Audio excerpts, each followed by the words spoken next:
But Lester Maddox was certainly a memorable character because of his threats, because of the axe handle and things that he said he would do. What comes to mind when somebody says Atlanta, the city too busy to hate? Well, I have a very positive attitude toward Atlanta, just in spite of what I went through, because I think Atlanta has been busy trying to move forward. Atlanta has had some of the best leadership in the country.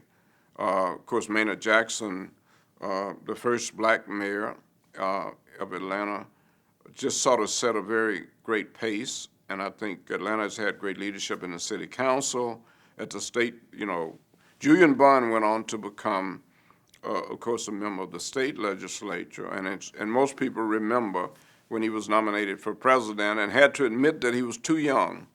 There are a lot of positive things about Atlanta's history when you put it in the context of the South. But certainly Atlanta had some serious problems that we as students felt that we were obligated to confront, and we did. Council member, you still with us?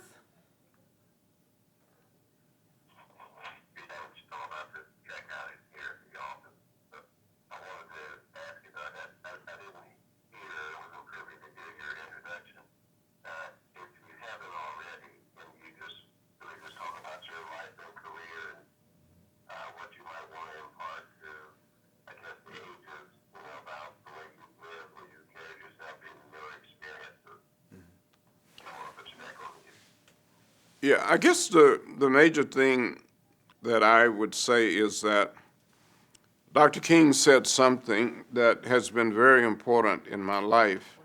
Oh, one second.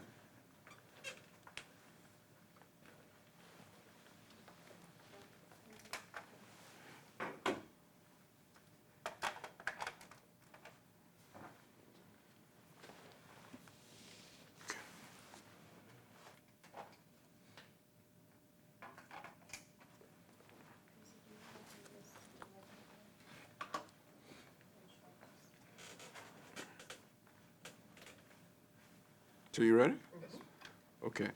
I was thinking about something that Dr. King said, and as I said, there were a few of us who would walk from the Morehouse campus to Ebenezer whenever we knew that he was going to be in town. He was co-pastor of Ebenezer. But I may not be quoting this exactly, but he said basically, until a person, he said a man, but until a person finds something for which he is willing to die, he's not fit to live. Well, short of death, there's some other things that we have to be willing to give up. And some people argued that by going to jail, I risked my career in medicine. And there were other students who would say that they didn't come to Morehouse to get involved in any movement. They came to Morehouse to qualify for medical school or what have you.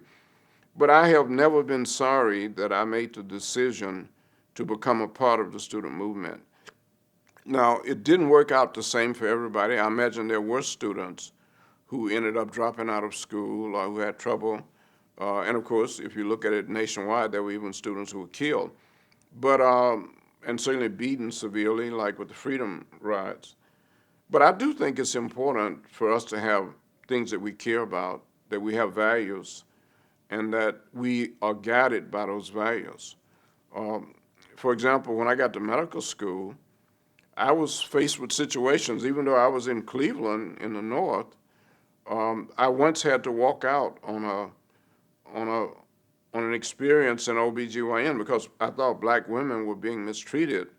And I've written about that story about, and I was the only black student on that rotation. But basically, before Medicare and Medicaid were fully implemented, people who couldn't pay for their care had to be used in training. They had to agree that they could be used in training of students and residents.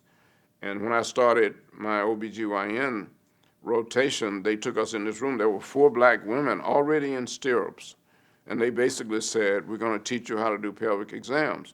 They didn't even bother to introduce the women. So I walked out on that experience, and they threatened to put me out of medical school. But the next morning, all of the other students walked out, even though they were all white. They said that they had thought about it and they agreed with me that it was inhumane. And so when I went to see the dean the next morning thinking that he was going to be the one to put me out of school, he said, do you know what happened this morning? And I said, no. He said, all the other students walked out. And he said, David, obviously we have to change that program, and we will. And they did, dramatically.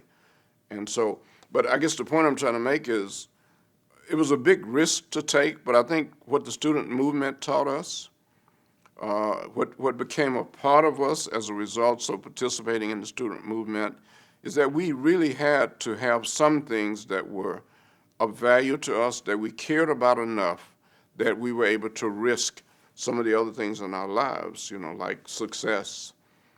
And that's been my attitude, I think, throughout my career, that there was not enough to be in a position, whether it was President of Mahari or Director of the CDC or Surgeon General, if I didn't make a difference, if there were not things that I cared about enough that I was willing to take risks, that I didn't deserve to be in the position.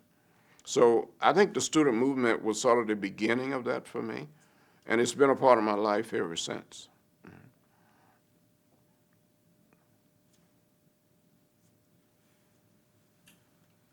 Anything else, council member?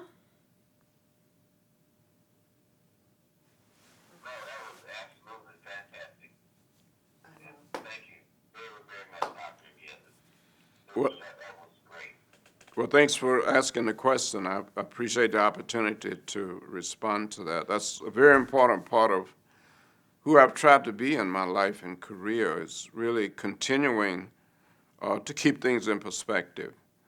At the Satcher Health Leadership Institute, we like to say that in order to eliminate disparities in health and achieve health equity, we need leaders who first care enough.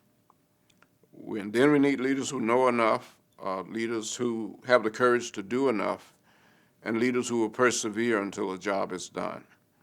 That's what we teach our fellows. That's what we teach our community health leaders, that it all starts with caring and knowing what it is that you value and care about.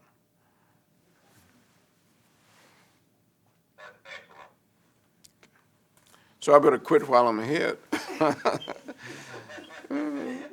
We could do this all day. Well, I appreciate